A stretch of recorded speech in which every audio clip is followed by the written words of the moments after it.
Hi అండి. అందరికీ నమస్కారం. Welcome to my channel. ఈ వీడియోలో ఏపీ ప్రభుత్వ ఉద్యోగులకు మరియు పెన్షనర్లకు ఆగస్టు నెల జీతాలు, పెన్షన్లు జమ అయ్యే తాజా సమాచారం గురించి తెలుసుకుందాము. వీడియో అయితే ఎక్కడే గానీ స్కిప్ చేయకుండా ఎండ్ వరకు చూసేయండి. అప్పుడే ఇన్ఫర్మేషన్ పూర్తిగా అర్థమవుతుంది. అలాగే వీడియో చూస్తున్న ప్రతి ఒక్కరు వీడియోకైతే లైక్ చేయండి ఫ్రెండ్స్.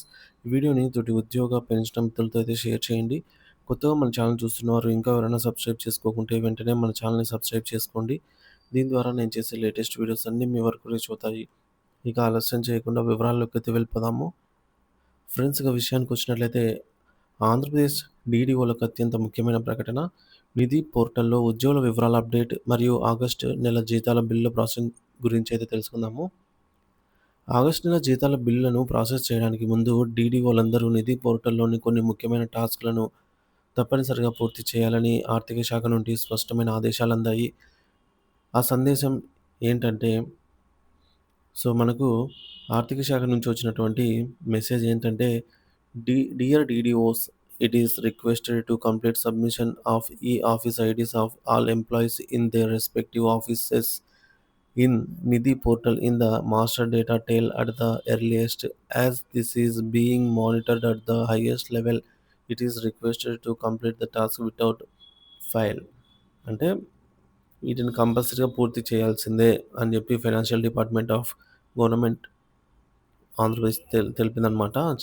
దీని అర్థం ఏంటంటే, మీ కార్యాలయంలోని ఉద్యోగులందరి ఈ ఆఫీస్ ఐడీ వివరాలను నిధి పోర్టల్‌లోని మాస్టర్ డేటా విభాగం నందు వెంటనే సబ్మిట్ చేయాలి.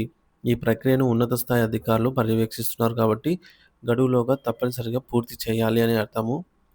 మరి ఈ ప్రక్రియను సులభంగా పూర్తి చేయడానికి మనకు ఇక్కడ చూడొచ్చు స్క్రీన్ పైన ఎలా అనేది. ముందుగా ప్రీపే బిల్ యాక్టివిటీస్‌లోకి, అంటే మనం ఎంప్లాయీ లాగిన్‌లో మన యూజర్ ఐడీ, పాస్వర్డ్ దగ్గర లాగిన్ అయిన తర్వాత డీడీఓలకి ఈ విధంగా ప్రీపే బిల్ యాక్టివిటీస్ అయితే ఉంటాయి. ఇవి రెగ్యులర్‌గా ఉండేవన్నమాట. ఇందులో మొదటిది submit employee monthly advance attendance and availed earned leaves. ఇది ఖచ్చితంగా ప్రతి నెల అప్‌లోడ్ చేయాల్సిందే. ఇది కామన్‌గా వచ్చేదనమాట. ఈసారి 2 ఆహ్, ఈ 2 అన్నమాట యాడ్ అయ్యాయి. Submit office IDs of all employees in their respective DDO code and HOA. ఇక్కడ క్లిక్ చేసి సబ్మిట్ చేయాలి.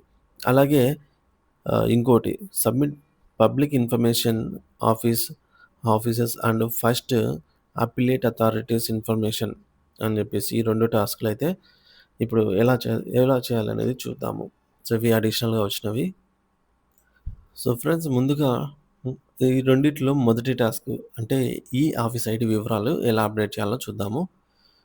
ఉద్యోగి ఈ ఆఫీస్ ఐడీ వివరాలను అప్డేట్ చేసే విధానం. అన్ని కార్యాలయాల డీడీఓలు తమ యొక్క ఉద్యోగుల ఈ ఆఫీస్ ఐడీలను ప్రస్తుత పరిస్థితిని నిధి పోర్టల్‌లో అప్డేట్ చేయాలి. ఈ ప్రక్రియ ఇప్పుడు చాలా సులభం.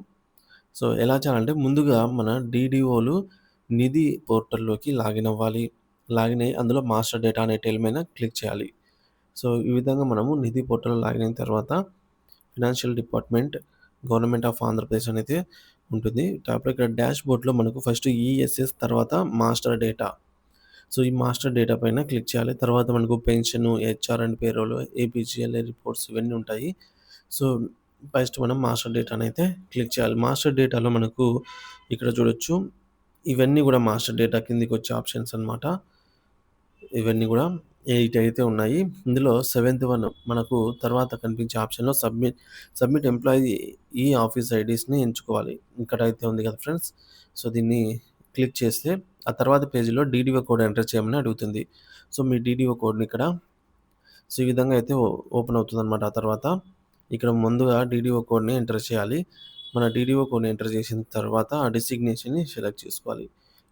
ఈ డిసిగ్నేషన్ వద్ద ఇట్లా ఆల్ నైన్స్ అని ఉంటాయి. దీన్ని సెలెక్ట్ చేసుకోండి. దీనివల్ల మీ పరిధిలోని ఉద్యోగులందరి జాబితా కనిపిస్తుంది. ఇక్కడ ఆల్ నైన్ ఉంది కదా ఫ్రెండ్స్, దీనిపైన సెలెక్ట్ చేసి డీడీఓ కోడ్ ఎంటర్ తర్వాత గెట్ డీటెయిల్ మీద క్లిక్ చేసినప్పుడు మనకు ఇప్పుడు ఆహ్, ఎస్ నంబర్ అంటే సీరియల్ నంబరు, ఎంప్లాయీ నేము, డిసిగ్నేషను ఇవన్నీ కనిపిస్తాయి. ఇక్కడ చూడొచ్చు.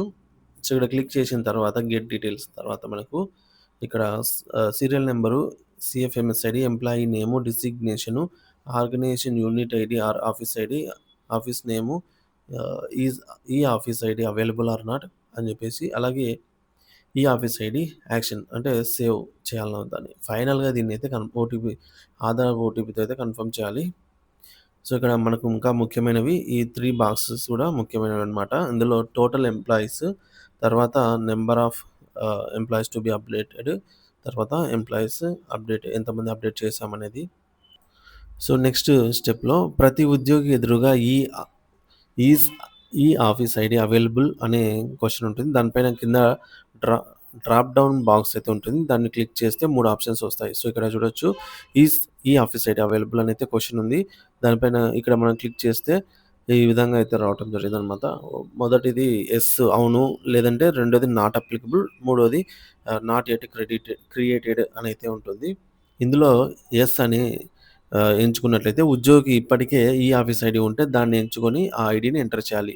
సో, ఆ ఐడీని యెస్ అని ఎంటర్ చేసిన తర్వాత ఇక్కడ బాక్స్ ఓపెన్ అవుతుంది. సో, ఈ బాక్స్‌లో మనం ఆ ఐడీ నంబర్‌ని ఎంటర్ చేసి సేవ్ చేయాలి. ఒకవేళ ఇంకా రాలేదంటే ఆహ్, ఈ విధంగా నాట్ యెట్ క్రియేటెడ్, ఇంకా ఉద్యోగి ఈ ఆఫీస్ ఐడీ సృష్టించకపోతే ఈ ఆప్షన్ ఎంచుకోవాలి. చాలామంది ఇదే ఆహ్, ఎంచుకుంటా ఉంటారనమాట. సో, లాస్ట్ వన్ను. ఇక మూడవది మనకు నాట్ అప్లికబుల్ అని అయితే ఉంటుంది. సో, కార్యాలయాల సహాయకులు, అటెండర్స్ గాని, వాచ్‌మెన్ సిబ్బంది వీరికి ఈ ఆఫీస్ ఐడీ అవసరం ఉండదు కాబట్టి వారికి ఈ ఆప్షన్ అయితే ఎంచుకోవాలి. ఏంటంటే నాట్ యెట్ క్రియేటెడ్ అని అయితే సారీ ఫ్రెండ్స్, నాట్ అప్లికబుల్ అని ఎంచుకోవాలి. వీళ్ళకి అవసరం లేదు కాబట్టి నాట్ అప్లికబుల్ అనేది ఎంచుకోవాలి. సో, వీరికి ఆఫీస్ ఐడీ బాక్స్‌ను ఖాళీగా వదిలేయాలి. అంటే పక్కన ఇది ఖాళీగా వదిలేయాలన్నమాట. దీన్ని ఇట్లా డాట్ డాట్ ఉంటుంది. నాట్ అప్లికబుల్ అంటే. సో, పక్కన సేవ్ చేయాలి.